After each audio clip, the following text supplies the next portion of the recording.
गाँव देहात में आप सभी का स्वागत है। पत्रकारिता एक ऐसा जो है धर्म है जो समाज और शासन और प्रशासन के बीच में सेतु का काम करता है। पत्रकारों के माध्यम से खबरें आप तक पहुंचती हैं। बहुत सारी चीज़ें ऐसी हैं, सच समाज के बीच से निकालकर हम आप तक पहुंचाते हैं। तो जैसे नेताओं का अपना एक संगठन होता है, वैसे पत्रकारों का भी एक संगठन है। भारतीय राष्ट्रीय पत्रकार महासंघ उन्हीं संगठनों में से एक है। आज 25 वर्ष उसके पूरे हुए हैं। 15 जुलाई आज है और आज से लगभग 24 साल पहले जो है भारतीय राष्ट्रीय पत्रकार महासंघ की स्थापना हुई और वहाँ से एक सिलसिला शुरू हुआ। तो सुल्तानपुर में भी भारतीय राष्ट्रीय पत्रकार महासंघ का जो है संगठन कार्य कर रहा है। यहाँ पर 25 वर्ष पूरे होने पर जो है एक पौधरोपण का आयोजन किया गया, जिसमें बृहद स्तर पर पौधे लगाए गए और ये कार्यक्रम सुल्तानपुर जनपद में जिला कार्यकारिणी की ओर से जो है आयोजित किया गया है। इस कार्यक्रम में जो है भारतीय राष्ट्रीय पत्रकार महासंघ के कार्यक्रम में मुख्य भूमिका में अतिथि के रूप में कमल नयन पांडे जी वरिष्ठ साहित्यकार हैं, सुल्तानपुर जनपद के निवासी हैं, युग तेवर पत्रिका के संपादक हैं और इसके साथ साथ अपर पुलिस अधीक्षक अरुण चंद मौजूद थे और अतिरिक्त उप जिलाधिकारी उत्तम तिवारी मौजूद थे और पूर्वांचल में शिक्षा की अलख जगा रहे केनाई संस्थान के पूर्व प्राचार्य और जो है हिंदी विभागाध्यक्ष राधेश्याम सिंह मौजूद थे। और ये कार्यक्रम पौधरोपण का कार्यक्रम सुल्तानपुर जनपद के छत्री भवन में आयोजित किया गया। उस सभागार में जो है पत्रकारिता को लेकर भारतीय समाज में गांव में पत्रकारिता की क्या स्थिति है, इन सभी चीज़ों को लेकर अतिथियों ने अपने अपने वक्तव्य दिए हैं। आइए हम आपको कार्यक्रम की पूरी रिपोर्ट दिखा।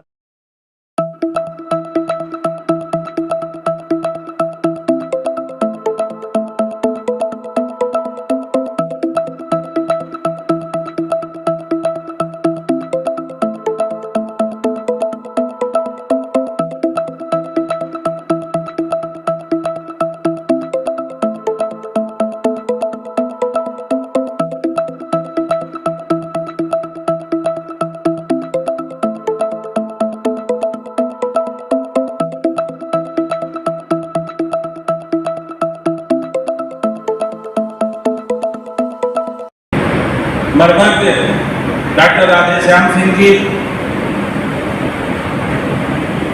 भारतीय राष्ट्रीय पत्रकार संघ के मंडल अध्यक्ष अनुराग द्विवेदी जी, जिलाध्यक्ष नरेंद्र द्विवेदी जी, संचालक अंजनी तिवारी जी, नारायण राय जी, विनय श्रीवास्तव जी और हमारे विनय सिंह जी और सभी हमारे पत्रकार मित्र बहुओं का मैं नाम मैं जानता हूँ। मैं सभी को सर्वप्रथम संगठन की 25वीं वर्षगांठ पर हार्दिक बधाई और शुभकामनाएं प्रेषित करता हूं और ये आशा करता हूं कि सकारात्मक पत्रकारिता के क्षेत्र में काम कर रहा आपका संगठन, आपके संगठन के पदाधिकारी इसी ऊर्जा और इसी भावना से आगे भी काम करते रहें।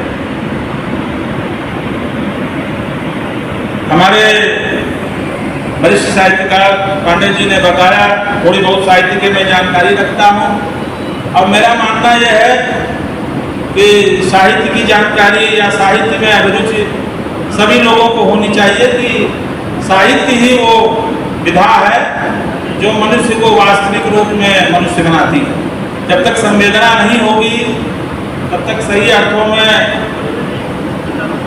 जैसा कि गालिब ने भी कहा है कि बस की मुश्किल है हर काम का आशा होना और आदमी को भी मयस्सर नहीं है हिंसा होना।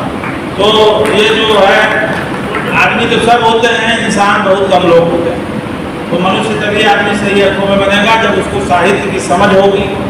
और हमको हमारे पूरे भारतीय परिवेश में ऐसे ऐसे हमारे साहित्यकार हुए हैं जिन्होंने जनता को बीच में जुड़ के जनता के मुद्दों को विभिन्न कालखंडों में उठाया। तो हमें अलग जाने की जरूरत नहीं है। हमारे पास इतने जो है महान साहित्यकारों की अद्भुत परंपरा है। जरूरत है आज की पीढ़ी को, आज के लोगों को उनको पढ़ने की, उनके भावों को समझने की। बहुत सी चर्चा हुई।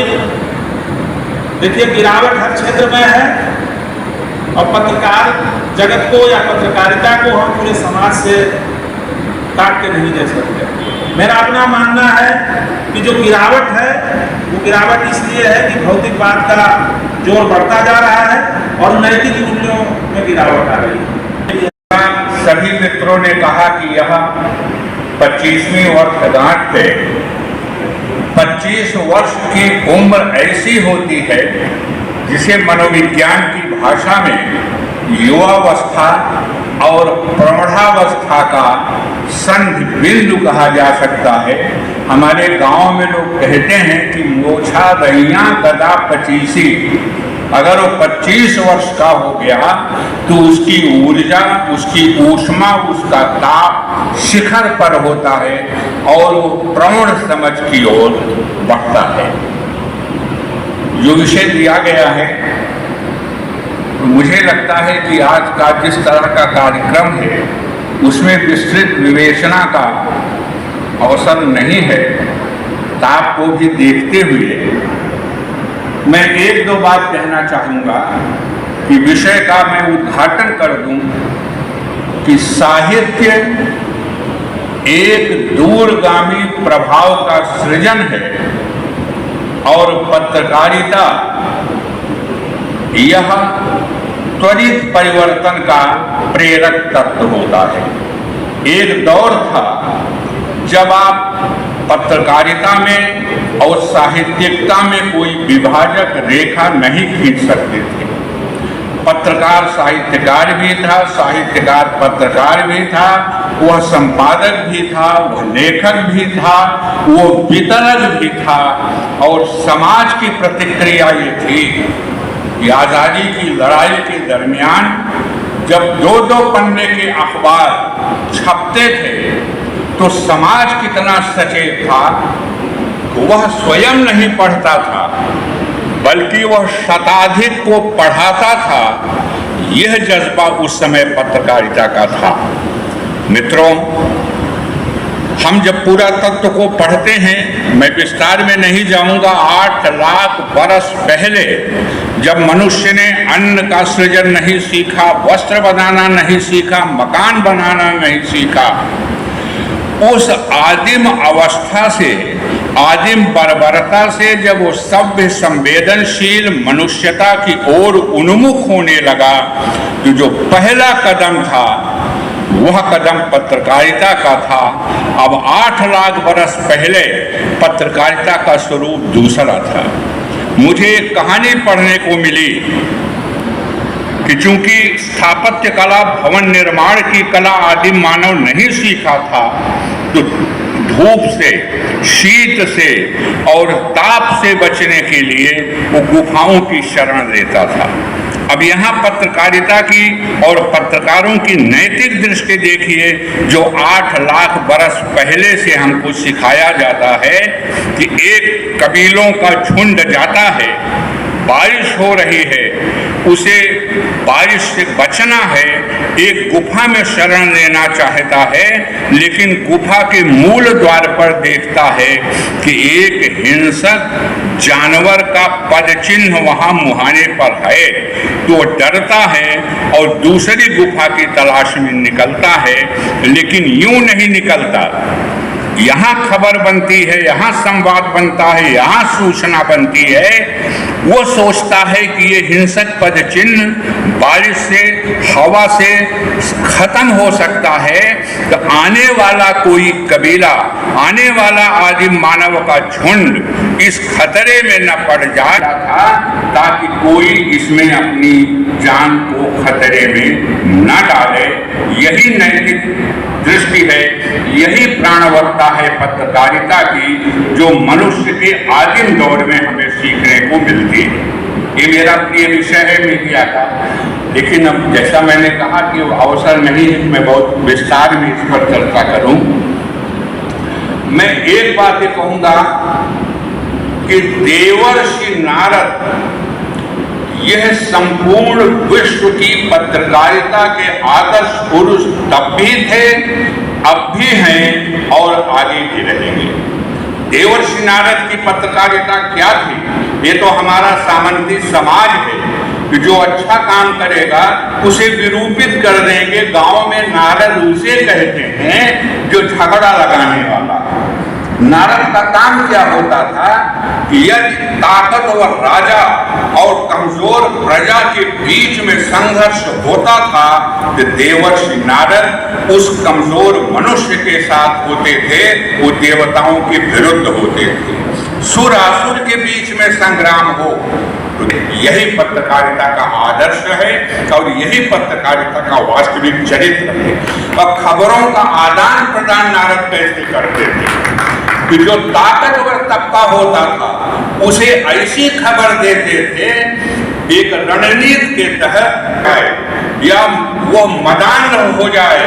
जब वो मदान होगा, दिग्भ्रमित होगा, तो उसकी पराजय तय है और रास्ता उस कमजोर वर्ग को बताते थे। उन्हीं देवर्षि नारद को आज हमें अपना आदर्श बनाना होगा। आज ये महासंघ जो कार्यक्रम कर रहा है, जब मीडिया की बात की जाती है तो जो हमारे क्षेत्रीय संवाददाता होते हैं, असली संघर्ष तो उनका है, असली संकट उनका है। खबरों को कैसे निकाला जाए, मैंने देखा है बड़े अखबारों के संपादक भी हमारे मित्र हैं। मैं दिल्ली जाता हूं कभी तो कहता हूं कि 85% से अधिक भारतीय तो गांव में रहता है। अब आपकी पत्रकारिता गांव में नहीं जाती है। ये ट्विटर खेलेंगे शहर में, महानगरों में, लेकिन जनजीवन क्या है तो वहां ये कभी नहीं जाते। मैंने पहले ही कहा कि आज मैं बहुत विस्तार में नहीं जाऊंगा। अब अंतिम बात मैं कहूंगा कि आज के दौर में पत्रकारिता कहाँ है, और जब इसकी बात की जाती है तो मुझे आश्चर्य होता है कि आज कोई संपादक, आज कोई मालिक कैसे कहेगा